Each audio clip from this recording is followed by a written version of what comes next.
The quickest way to insult a black woman in a luxury store is not to tell her she cannot afford anything. It is to follow her like you hope the room will make that point for you. Trail her upstairs with a polished smile and a store key. Ask whether she needs assistance in that tone that is really a warning. Hover near the silk. Hover near the handbags. Hover near the private salon entrance. Let the security camera and the sales associates and the other customers all absorb the same quiet message. She does not look like she belongs up here alone. Imani Ross had been rich too long to miss that tone and too disciplined to confuse it with accident. So when the boutique manager appeared behind her on the staircase and said, "That floor is generally for appointment clients," Imani did not stop climbing. She just rested one hand on the rail, looked at the mirrored landing ahead, and thought, "In about 60 seconds, the only person in this building more important than you is going to say my name like I live here. Before we get into it, tell me where you're watching from today. And if you enjoy stories about dignity, public reversals, and moments when arrogance dies under good lighting, subscribe and stay with me." Maison Véran sat on the most expensive stretch of Harbor Avenue, between a jeweler that never displayed prices and a watch boutique guarded like a bank. The storefront was all matte stone, quiet glass, and restraints so costly it looked simple. No sale signs, no mannequins trying too hard. Just one cream display dress in the window, one sculptural bag on a floating shelf, and a brass handle polished enough to reflect insecurity back at anyone who touched it. The store was built for people who already knew what things cost and had decided not to care. Imani Ross knew exactly what things cost. She was 42, black, and one of those women whose elegance made some people assume old money and other people assume impossible discipline. Both were partly true and mostly incomplete. She had built her wealth in luxury hospitality and interior development, first through boutique hotel acquisitions, then through a home collection partnership that had become a quiet empire before lifestyle magazines caught up.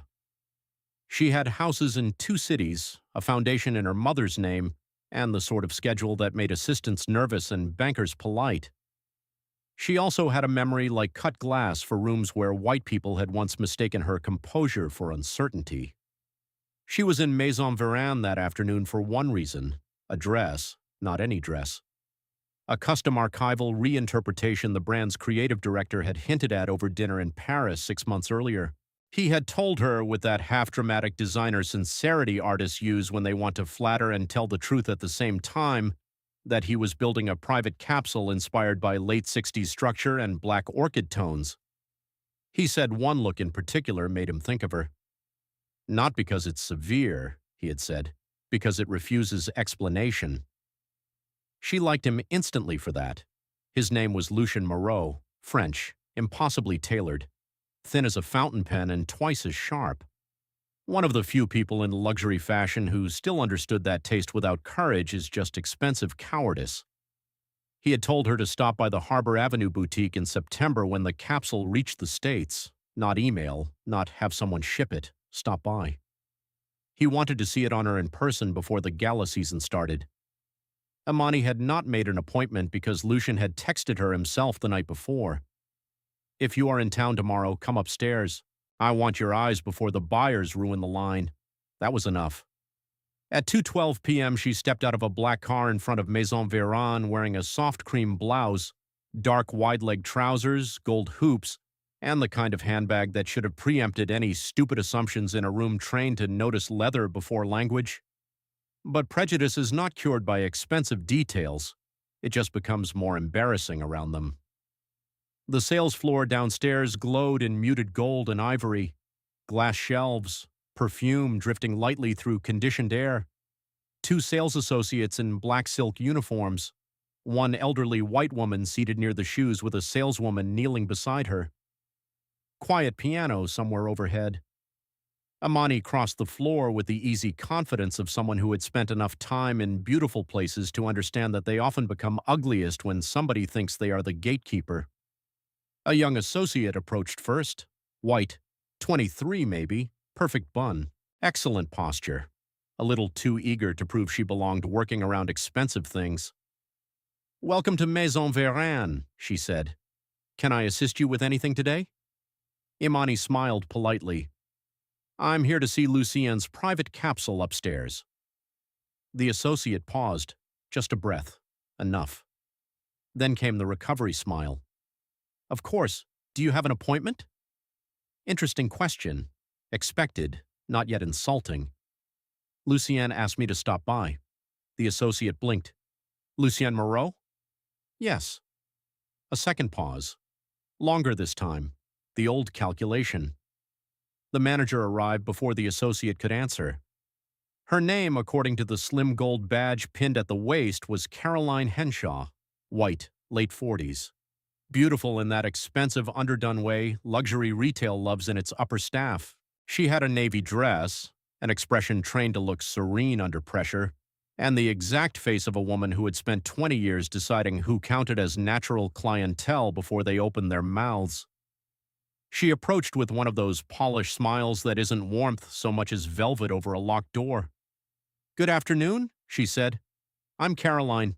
I understand you're looking for our upstairs salon? Imani met her eyes. Yes. Caroline nodded lightly.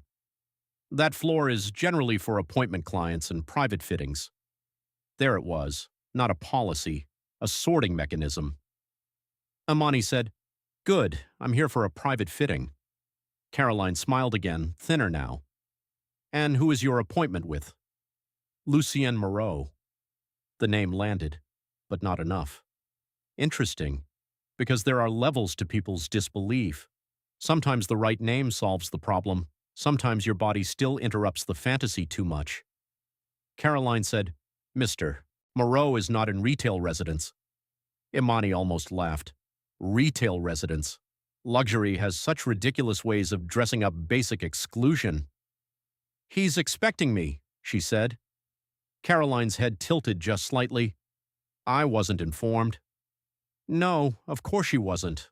Or perhaps she was and found the information aesthetically inconvenient. Imani glanced toward the staircase at the back of the salon. Curved, cream runner, brass rail, soft light above. The kind of stairs designed to make going upstairs feel like elevation in every sense. Then now you are, she said. And she started walking. Caroline moved fast enough to get there before the second landing, but not fast enough to avoid revealing herself. That floor is generally for appointment clients, she repeated, following her up. There it was, the thing itself. A white woman trailing a black woman up a luxury staircase under the pretense of order. The younger associate downstairs looked frozen. The saleswoman by shoes definitely noticed. So did the elderly customer, who lifted her chin slightly with the serene appetite of a woman who had been rich long enough to enjoy other people's social collisions as entertainment. Imani stopped halfway up and turned. Caroline stood 2 steps below her, still composed, still smiling just enough to protect herself later if needed. Imani said, You've said that twice. Caroline answered, Because it remains true. No, Imani said, because you want witnesses. That touched her, barely, enough. Caroline gave the little breathy laugh women like her use when they want you to feel impolite for describing the room correctly. I'm only trying to ensure discretion for our clients. There. Another favorite word. Discretion. Meaning, I would like to move you out of visibility before anyone has to ask why you were being challenged in the first place. Imani looked down at her. I am your client. Caroline's smile thinned to management wire. That has not yet been established. Beautiful, ugly, clear. Imani could have listed her purchase history, could have named the Paris dinner, could have mentioned the custom trunks, the fragrance commission, the 2 previous couture fittings in London. She did none of that. Because the point had changed, this was no longer about proving to Caroline that she belonged in luxury. It was about letting Caroline fully expose what kind of woman she became when she thought the room would support her. So Imani continued upstairs. Caroline followed. Of course she did. At the top level, the private salon opened into a quieter, softer world. Pale carpets, mirrored panels, champagne niches, archival sketches framed in black lacquer, and 3 fitting suites set behind sliding doors. It smelled faintly of jasmine and pressed silk. A tailor's dummy stood near the far wall, draped in a half-finished black satin coat. It would have been lovely if not for the ugliness climbing right behind her. Caroline reached the landing and said more firmly now, "I do need to ask you to wait downstairs while I verify." And then Lucien Moreau stepped out of fitting room 2. He wore black as always, thin trousers, sharp jacket, reading glasses low on his nose, a tape measure around his neck like jewelry. He looked at the scene once, only once, and understood everything. That was one of the things Amani liked about him. Real artists notice emotional geometry fast. His face lit immediately. Imani. He crossed the room with both hands extended. Not uncertainty, not who are you again, not the weak little social processing Caroline had been trying to force onto the moment. Recognition, pleasure, ownership of the room. He took both of Imani's hands in his and kissed the air beside her cheek. "You came," he said. "Good. I was afraid your city would keep you imprisoned in meetings." Behind them, Caroline had gone perfectly still. Lucien turned slightly, finally acknowledging her existence. "Why is Ms. Ross standing in the hall?" Ms. Ross. There it was. Status delivered in one syllable of formality. Caroline recovered badly. There seemed to be some confusion regarding access to the salon. Lucien looked at her, then at Imani, then back. "No," he said. "There seemed to be confusion regarding your judgment." That was delicious. Not because it was loud, because he had used the exact structure such people always use to evade accountability and turned it back. Caroline flushed. "Not much. Enough." "I was protecting client privacy." Lucien gave a tiny shrug. "She is the client." The room itself seemed to enjoy that sentence. The younger upstairs fitter, who had emerged silently from the back workroom, looked down very quickly to hide something that might have been satisfaction. Good for her. Imani said nothing. She did not need to help. Not now. Lucien continued, still mild, which somehow made it crueler. "In fact," he said, "she is the woman I asked to see this line before anyone else in America." There it was. Not just client. Precedence. Caroline's face changed again. Public correction had become professional damage. You could see her calculating how much of this had been overheard, by whom, and whether the younger associate downstairs was already building a memory she'd tell over drinks later. Lucien, because he was both talented and occasionally merciless, turned fully toward Imani and said, loud enough for the salon and probably the staircase too, "I have your dress ready, and the black orchid coat, and the evening suit I refused to show the buyers because it only made sense if you wore it first." A perfect sentence. A scalpel with tailoring. The humiliation was complete now. Not because Caroline had been called racist outright. Because the structure of her assumption had been dismantled in full public luxury language. Not only does she belong here, the room was waiting for her. Lucien finally addressed Caroline again. "You may bring tea," he said, "and then please do not interrupt us." That was the end of her. Not literally. Socially. Caroline murmured something close to, "Of course," which in that moment sounded very near to obedience. She turned and descended the staircase she had climbed in pursuit, posture immaculate, face dead. Imani watched her go. Lucien looked back at her with one eyebrow lifted. How unbearable was she? Imani gave him a small smile. Predictably, he sighed. "I leave the country for 1 week and they begin auditioning for mediocrity." She laughed then, really laughed. The first relaxed moment since entering the building. He guided her into the fitting salon where the dress waited on a form under muslin. It was stunning. Deep black plum, almost floral in certain light, structured through the waist and shoulder with a draped back that looked severe until it moved. The coat was sharper. The evening suit sharper still. Lucien was right. The pieces looked like refusal made beautiful.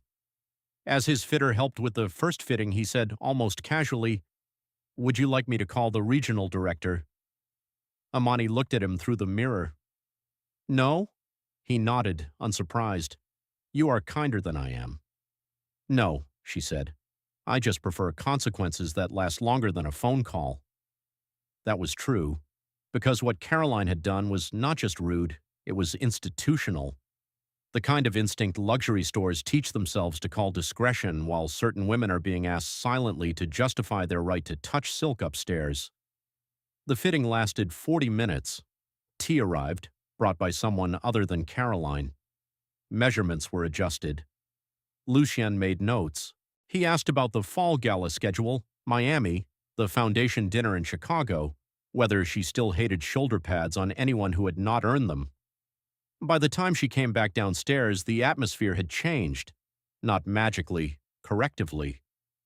The younger associate greeted her by name. The shoe salon woman straightened visibly. Even the elderly customer who had witnessed the beginning and perhaps heard enough of the correction gave Imani one long assessing look and then a small nod that might have meant nothing or everything. Caroline stood near the register. She had regained her posture, but not her comfort. Ms. Ross, she said, your purchases will be delivered wherever you prefer. Imani looked at her. Interesting. Not if you'd like. Not can we arrange. Straight to compliance. Good.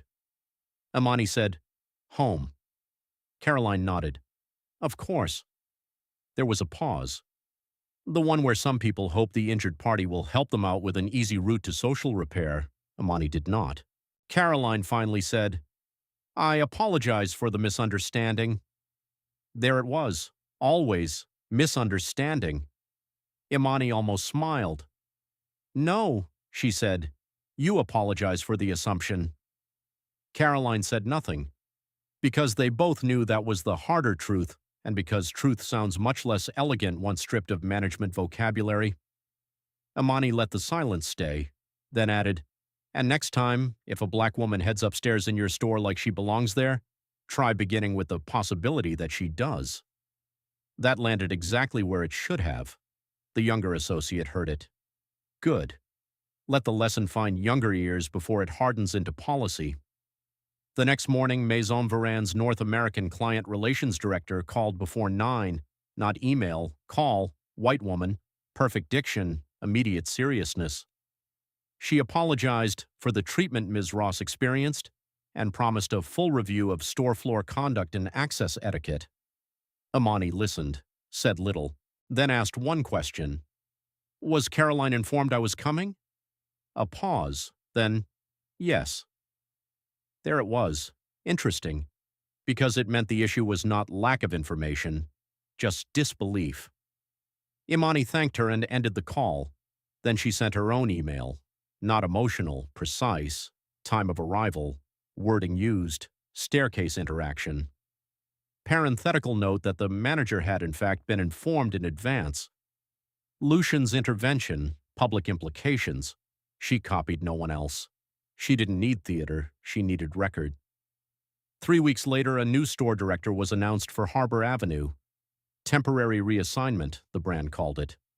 Of course, luxury houses never call these things what they are, but people in those circles know how to read movement, and Caroline Henshaw had definitely been moved. The version most people would tell was simple. A luxury boutique manager followed the black woman shopper upstairs. Then the designer came out to greet her. But the truer version was this. A black woman entered a world built on expensive certainty and was still treated like she needed to justify her presence in its private spaces. A white manager saw her heading upstairs and trusted her own suspicion more than the actual client list because some people would rather embarrass a black woman than risk underestimating whiteness. She followed her with policy language and a polished smile. Then the designer himself stepped out, said her name like the room had been waiting for it, and made visible what had always been true. The problem was never that Imani Ross did not belong upstairs. It was that Caroline could not imagine her there until someone she respected more did it for her. That is what prejudice often looks like in luxury. Not always refusal. Sometimes just escorting, hovering, questioning the door. A woman in management deciding elegance means gatekeeping until another powerful voice reminds her who the client actually is. Until the designer walks out, And then suddenly the only thing out of place on the staircase is the person doing the following. If this story moved you, like the video, subscribe, and stay close. There are more stories like this one waiting.